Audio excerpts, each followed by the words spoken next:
Шибірлер шырғалаңы. Әлеуметтік желде әр қадамыңды аңдап баспасаң арбаушы мен алдаушы көп.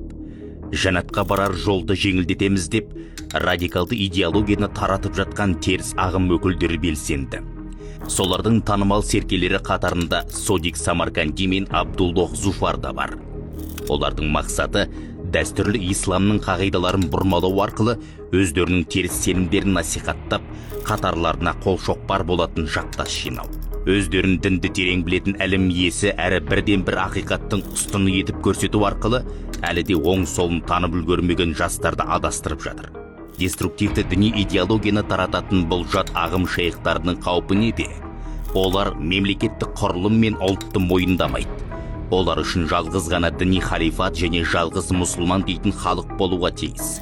Сондықтан дінмен емес, заңмен басқарылатын мемлекеттік зайырлық сипатын иттің етінен жек көреді.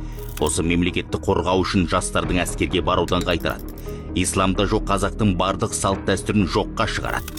Қазақстан мұсылмандарының қара шаңырағы мүфтиятты мойындамайды. Ата-бабамыздан жалғасқан Ханафи мәзһабы мен Матуриди сенім мектебін терістеп, ұлттық болмысымызды жоюға тырысады.